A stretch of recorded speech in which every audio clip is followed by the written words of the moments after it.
Salut à tous, j'espère que vous allez bien. Donc, petite vidéo mise à jour crypto. Donc, désolé, aujourd'hui non plus, on va pas voir le Forex. C'est le même forfait que la semaine dernière. Donc, au bout de 10-15 minutes, c'est extinction des voix. Donc, je vais essayer de préserver le minimum qui me reste. Donc, on attaque avec le Bitcoin. Donc, BTC, on a eu un retracement, un gros retracement sur ce move. D'accord? Donc, la même chose que ce qu'on a déjà vu mercredi, pardon. Donc mercredi, dans cette zone, je vous ai dit de faire attention, c'est où on va commencer une petite correction, ou sinon on va avoir un drop pour valider potentiellement le running flat. Tant qu'on casse pas ce bas, là, l'objectif, c'est de revenir péter le top. Par contre, s'il vient péter le bas, là, il va falloir sortir les merguez et les tentes, parce qu'on va camper ici pendant un petit moment, et à un moment ou à un autre, de toute façon, il va falloir le faire. D'accord? C'est-à-dire venir corriger cette impulsion, minimum cette impulsion. Je parle même pas du gros running flat possible. D'accord? Quand je dis le gros running, donc si vous suivez depuis un petit moment, vous savez que ça c'est potentiellement un A, ce qu'il donne c'est potentiellement un B, et à chaque nœud plus haut on risque un gros drop avant le push. D'accord? Mais là on parle du prochain bear market. Est-ce qu'on va l'avoir aujourd'hui? Est-ce que c'est fini? Ou est-ce qu'on va continuer à push encore? Pour le moment c'est vraiment trop tôt. Il va falloir déjà venir casser ce bas pour commencer à envisager ce genre de move. Mais pour le moment, tant qu'on n'a pas pété le bas, ce qu'il donne ici, c'est ce qu'on a déjà vu, donc un drop. Et ensuite, dans cette zone, encore un push. D'accord? Donc, tant qu'on est au-dessus de ce bas, on tente les buy setup sur le Bitcoin pour revenir péter le top. S'il pète le bas, là, il faudra prendre la décision si vous voulez prendre des TP ou si vous voulez supporter la correction qu'on va avoir derrière parce qu'elle va être relativement grande. D'accord? Donc, buy pour un running. ETH, alors ETH, on a cassé ce bas-là. Donc, de toute façon, au départ, il y avait ce running qu'on cherchait. Dans cette zone, on cherchait de l'achat pour revenir péter le top, ce qu'il a fait. Et quand on était ici, je vous ai dit, attention, on peut avoir un drop au cas où il essaye de nous valider un running. Il a bien donné ce drop, mais on a pété ce bas. Et la cassure du bas nous indique que ce mouvement-là, c'est plus un A. D'accord? Donc, qui dit A, dit B, dit C. Une fois le flat obtenu, on peut continuer le buy. Mais je vais avoir besoin de ce flat sur ETH, c'est très très important. Pourquoi sur ETH c'est important? Parce que si je devais trade ETH comme une paire Forex, je vends ça. D'accord? Je vendrai le move. Je n'achète pas dans cette zone. Je vais chercher les sell setup ici et je vais vendre jusqu'à ce bas. Alors donc ça, c'est si on était en train de trade le Forex. Je le traiterai comme ça. Maintenant, c'est la crypto. La crypto, ça peut bouger différemment, comme ici, si vous vous rappelez, pour les plus anciens. Donc, je garde la possibilité qu'ils reviennent tester ce top. Mais pour ça, je vais avoir besoin d'une confirmation, c'est-à-dire un flat là-dedans. Comme ce qu'on a obtenu là, là ou là. Sans ça, je garderai toujours en tête la possibilité d'un régular avant le buy. D'accord? Mais ça veut dire qu'on est déjà en train de faire le bear market. Donc, ça va dépendre aussi pas mal du Bitcoin. Si Bitcoin décide de donner le bear à partir des 100K ou pas. Donc, on fait attention, on en est loin pour le moment de ce scénario. Mais si on veut continuer le push, je vais avoir besoin d'une correction sur ETH pour me valider cette continuation. Sinon, c'est vraiment risqué si je me base sur la structure daily. J'aime pas trop cette structure daily. BNB sur le gros move, ce que j'aimerais avoir, c'est un petit running. Ensuite, le buy. D'accord? Maintenant, pour le moment, il n'y a pas vraiment de gros sell setup. Ce qu'il donne ici, on l'avait déjà vu. Je vous ai dit, c'est où il pète le top tout de suite ou il donne un nouveau plus bas. Donc là, il a donné un nouveau plus bas. On peut tenter les buys pour revenir péter le top. Par contre, si je le vois s'éloigner, ce bas, on oublie. Alors, si le mouvement s'éloigne du bas, on oublie, c'est qu'il part pour le running flat. Mais pour le moment, on part sur le simple régular, comme ce qu'on a obtenu ici et ce qu'on a obtenu là-dedans. Donc, encore un push. Ensuite, on a le dot. Alors, le dot, lui, on voulait un régular en interne. Alors, je voulais pas la cassure de stop. Juste un A, un B, un C. Revenir tester ce top-là et après, il pouvait donner son drop. Donc, le fait qu'il vienne péter le bas tout de suite, on part pour un running au lieu d'un régular. Donc, toujours le A, toujours le B, cherche un C, et ensuite encore un autre plus bas. D'accord? Donc, dot, on commence probablement une correction un peu plus grande, en espérant qu'il n'a pas fini son running, ce qui est techniquement possible.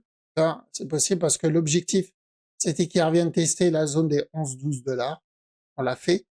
Donc, si ce mouvement-là, hop, ici, c'est un running flat, dans le cas où c'est un running, il viendra retester ce bas. Donc, dans le cas où le dot, c'est un running, il n'a pas fini son drop. Donc, on fait attention quand même. À quel moment j'invalide ce running, il va falloir qu'il retrace tout ce qu'il a donné. Que ça soit après le running, avant, peu importe. Il retrace tout ce qu'il a donné. Si je le vois revenir, retester cette zone, là, on peut partir pour la continuation.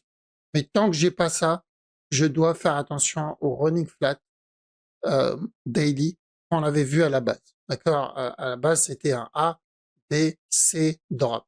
Tant qu'on n'a pas pété ce top, c'était toujours un risque, comme on l'a obtenu ici, comme on l'a obtenu ici. D'accord? A, B, C, drop.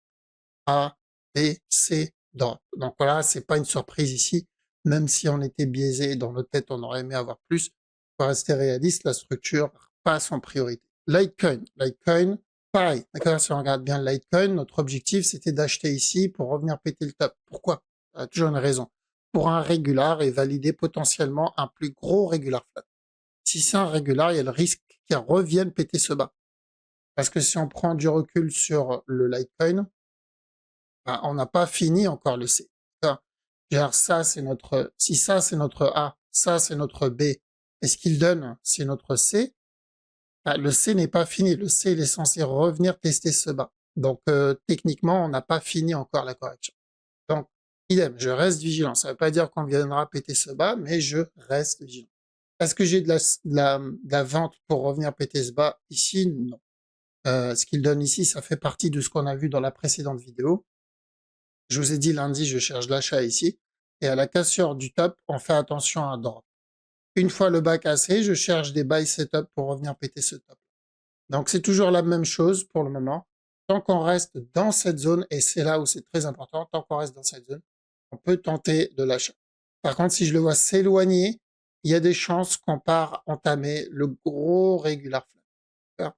Mais là, c'est une mauvaise nouvelle, hein, parce que si le Litecoin revient péter ce bas, le DOT revient péter le bas, bah, c'est pas une bonne nouvelle pour ceux qui attendent le alt season.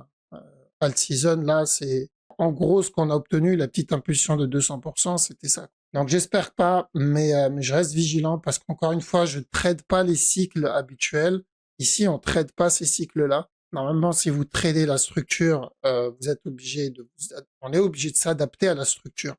On n'est pas là pour traiter des cycles d'un marché qui n'existe peut-être plus. D'accord? Parce que je l'ai déjà dit, le marché de la crypto a changé et c'est pas du tout les mêmes traders maintenant. Donc forcément, et ça ne sera pas la même chose. Le marché va changer. Ce qui est une bonne chose pour nous, wave traders, ça veut dire que le marché va être beaucoup plus propre et beaucoup plus stable. Donc le sol, on cherchait aussi un potentiel flat là-dedans. D'accord? L'objectif, c'était qu'il revienne tester ce top encore une fois. Le problème ici, c'est qu'il s'est éloigné du bas. Alors, si on regarde bien par rapport au précédent move, ici et là et là. Là, on a une grosse différence. Donc ça, c'est une indication pour moi qu'on est en train de commencer quelque chose de beaucoup plus grand. Donc, il peut très bien venir valider la cassure du top tout de suite, mais on réduit les possibilités. Je pense que le plus safe, c'est d'aller chercher un B. D'accord? On peut très bien avoir un B, un C, et là, pourquoi pas casser le top. Donc, tant qu'on n'a pas cassé ce bas, pas celui-là, mais celui-là, tant qu'on n'a pas pété ce bas, bon, il n'y a pas de gros retournement encore sur le sol, parce qu'on peut valider un plus gros flat, comme on l'a eu là, ou comme on l'a eu ici, ou en petit time frame. Donc, ça ne veut rien dire un mouvement tout seul. Quand si on vient péter le bas précédent, bon, euh, là, c'est pas une bonne nouvelle en général pour ceux qui veulent la continuation sur le moyen, on va dire court terme, moyen terme. Donc, j'attends de voir ce qu'il va faire ici. La direction ne change pas pour le moment. C'est juste qu'à prendre ici, c'est risqué parce que je ne vise pas le top. D'accord? Je vise juste un B. Je vise juste la correction. Simplement une correction et ensuite encore un peu. On a le VET, d'accord? Le VET, lui aussi, on cherchait un régular, si vous vous rappelez, un A, un B et un C. Et c'était relativement propre.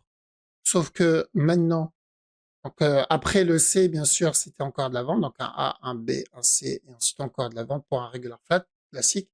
Mais là, le fait qu'ils viennent péter le bas, on part pour un running. Donc un push, valider un running, toujours pour un A, un B, un C, et ensuite encore de la vente. Parce qu'un running, c'est une structure de continuation.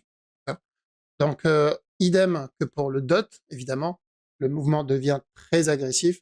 Donc, notre objectif sur le VET, rappelez-vous, quand on était, donc on a eu ce top et ensuite ce drop, je vous ai dit, tant qu'on casse pas ce bas, à chaque nœud plus bas, on cherche de l'achat jusqu'à ce top-là. Une fois le top cassé, bah ouais, on doit faire attention, d'accord? On doit TP plus break-even. Je crois que je l'ai suffisamment répété et je l'ai répété plusieurs fois. TP break-even. Parce qu'il y a le risque d'un régular. Si c'est un régular, il reviendra tester ce bas encore une fois. Donc, est-ce qu'il est en train de faire ce régular?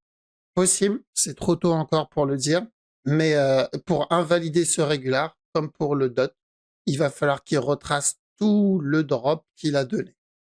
Donc, retracer tout le drop, et là, ok, on peut peut-être continuer à chercher de l'achat. Je vais avoir besoin de ça si je veux supprimer le régular de mon forecast, d'accord, de mes prévisions.